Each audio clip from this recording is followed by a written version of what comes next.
দিনী বোনদেরকে বলে দিই, অনলাইনে যেহেতু যাবে, আল্লাহর ওয়াস্তে আমাদের ফোনে কোনো ফোন দিবেন না, আল্লাহর ওয়াস্তে আমাদের ফোনে আমাদের হোয়াটসঅ্যাপে কোনো মেসেজ পাঠাবেন না।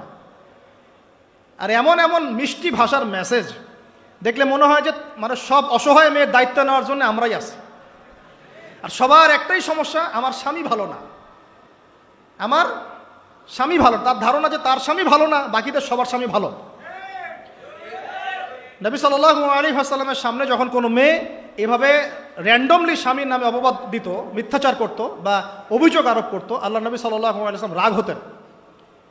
সে আপনার ভরণ পোষণ দেয়, আপনাকে খাওয়ায়, আপনাকে পড়ায়, আপনার সিকিউরিটি দেয়, আপনার সম্মান রক্ষা করে, সারাটা জীবন আপনার জন্য একদম তেজপাতা বানায় ফেলে দিল, এখন বলছেন স্বামী ভালো না। মেয়েদের দিনদার মেয়েদের মধ্যে যে পরিমাণ স্বামীর প্রতি অশ্রদ্ধা, অসম্মান আর কটুবাক্য, সম্মানহানি, গায়রতের খেলাফ কাজ করার যা দৃষ্টান্ত আমাদের সামনে আছে, আর বেদিনদের ব্যাপারে বলার তো আমার ভাষাই নাই। মনে করবেন না যে কেউ মাদ্রাসায় পড়লেই একদম দুধে দেওয়া তুলসী পাতা হয়ে যায়, না, ভুল ধারণা আপনার, কখনো নয়। আমরা নিজেরা নিজেদের চরিত্র পবিত্র রাখবো, ইনশাল্লাহ আল্লাহর কাছে পবিত্র মেয়ে চেয়ে নিব। একটা মেয়ে যে স্বামীর সম্মান বোঝে না, সে কিসের স্ত্রী? একটা মেয়ে যে স্বামীর সম্মান বোঝে না, সে কিসের স্ত্রী? আবার একটা স্বামী যে তার স্ত্রীর সম্মান বোঝে না, সে কিসের স্বামী? সমস্যা, আমি ইসলাম এবং পারিবারিক জীবন নিয়ে আমার ভিতরে এত কথা জমে আছে, এটা বলতে গেলে আমার 3 ঘন্টা সময় লাগবে। তবে আমি আলাদা করে এটা নিয়ে একটা লেকচার দেবো ইনশাল্লাহ। কিছু কিছু বিষয় আপনার চেয়ে আমার বয়স কম হতে পারে, কিন্তু এই বিষয়গুলোতে আমার অভিজ্ঞতা আপনার চেয়ে 10 গুণ বেশি আছে। আর একটা ভুল তো জীবনে করতে যাবেন না, সেটা হলো যে ফ্যান্টাসিতে ভুগে অতিরিক্ত দায়িত্ব নিতে যায় না। ফ্যান্টাসিতে ভুগে অতিরিক্ত দায়িত্ব নিতে যায় না, তাহলে দিন থেকে আপনি বিচ্যুত হয়ে যেতে পারেন। স্ত্রী হবে কেমন? কোমল, নমনীয়, শুনবে, আনুগত্য করবে, যে কথাগুলো কোরআন সুন্নাহর মধ্যে আছে এগুলো শুনবে, আনুগত্য করবে, স্বামীর সম্মান বুঝবে। সারাদিন স্বামী বাহির থেকে কষ্ট পরিশ্রম করে বাসায় ঢুকে, তার চেহারা দেখলেই যেন সব পরিশ্রম ভুলে যায়, এমন হবে স্ত্রী। ঘরে ঢুকেই খাটাস খুটুস, কথা নাই বার্তা নাই, ঝগড়াঝাটি, হ্যাঁ খাওয়া রেডি করা, যাও খেয়ে নাও। আপনারা কি মনে করেছেন? নবী করিম সাল্লাল্লাহু আলাইহি ওয়াসাল্লাম বলেছেন, আল্লাহর পরে যদি আমি কাউকে সেজদা করার আদেশ করতাম, আমি মেয়েদেরকে বলতাম তারা যেন স্বামীদেরকে সেজদা করে। এখন তো আপনারা সব তসলিমা নাসরিনের ফ্যান হয়ে বসে আছে, ওরা আপনাদেরকে ব্রেইন ওয়াশ করে দিয়েছে। সব ক্ষেত্রে সমান অধিকারের কথা আপনাকে কে বলেছে? কোন কোন ক্ষেত্রে আপনাকে অগ্রাধিকার দেওয়া হয়েছে। আপনি খুঁজছেন সমান অধিকার, আর ইসলাম দিয়েছে অগ্রাধিকার।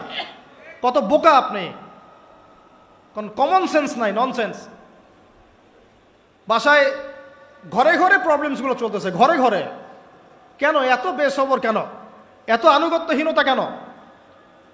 কথা শুনতে হবে, মানতে হবে, বিশ্বাস করতে হবে। সম্পর্ক শুধু ভালোবাসার বলে টিকে থাকে না, সম্পর্ক টিকে থাকে একে অপরের বিশ্বাসের ফলে, একে অপরের শ্রদ্ধাবোধের উপরে, একে অপরের সম্মান বোধশক্তির উপরে, এগুলোর উপর সম্পর্ক টিকে থাকে। সৌন্দর্য, ভালোবাসা তো আজ আছে কাল নাই। বিশ্বাস, রেসপন্সিবিলিটি, সবর, ইতাআত, এগুলোর উপর সম্পর্ক টিকে থাকে। তখন ভালোবাসা এত লম্বা হয় যে দেখেন অনেক চাচা চাচিরা আছে এখনো, বৈবাহিক সম্পর্ক হয়েছে 40 বছর, এখন পর্যন্ত কোনোদিন ঝগড়া লাগে নাই। এমনকি ওই চাচিকে আপনি বলেন যে বাসার থেকে অন্য জায়গায় থাকতে, ও স্বামী মরে গেলেও ওই স্বামীর ভিটা ছাড়তে রাজি না, বলছে না আমি আমার এই স্বামীর ভিটা ছাড়তে রাজি নই।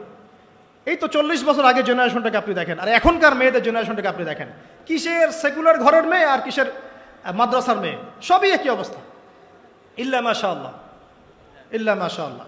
এখন এগুলোর ফলশ্রুতিতে যখন দেখা যাবে যে কনফ্লিক্ট তৈরি হচ্ছে, তখন আবার দেখা যাবে কি আইন কানুন সমাজ পরিবেশ সব মেয়েদের পক্ষে, দিন শেষে আপনি দোষী হয়ে যাবেন, দিন শেষে দোষটা আপনার ঘাড়ে এসে পড়বে।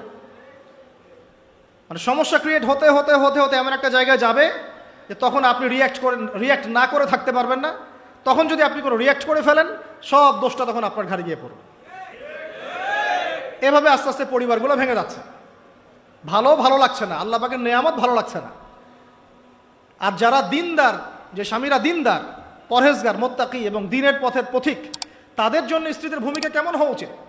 স্বামীকে স্পেস দিতে হবে, তার মাথাটাকে ঠান্ডা রাখতে হবে, তাকে আল্লাহর জন্য ওয়াকফ করে দেওয়া লাগবে যে আমার স্বামী আল্লাহর জন্য, আমার স্বামী উম্মতের সম্পদ, তার যেন কোনো পেরেশানি না হয়, তাকে যেন এক গ্লাস পানিও ঢেলে খেতে না হয়, সে ওই টাইমটা যেন আল্লাহর দিকে দিতে পারে। এতে আমিও জান্নাতে যাব, সেও জান্নাতে যাবে ইনশাআল্লাহ। পরিবারগুলো এইভাবে হচ্ছে না। কিছু কিছু বিষয় আমি নিজেও খুব ফেড আপ। আবার অনেক সময় আমরা যারা আছে, আমরা আবার স্ত্রীদের উপর অনেক বেশি কঠোর হয়ে যাই। এত বেশি কঠোরতা দিয়েও আসলে পরিবারকে শক্ত করা যাবে না। নরম হতে হবে, সবর করতে হবে, ধৈর্য ধরতে হবে। তবে সব কিছুর একটা সীমা আছে। ওই সীমা অতিক্রম করে গেলে তখন কি আর করার? তখন আসহাবুল কাহাফ হয়ে যেতে হবে। আসহাবুল কাহাফ, নিজের কবরের ফিকির নিজে করি, নিজের পথ নিজে বুঝি, কিছু করার নাই তো।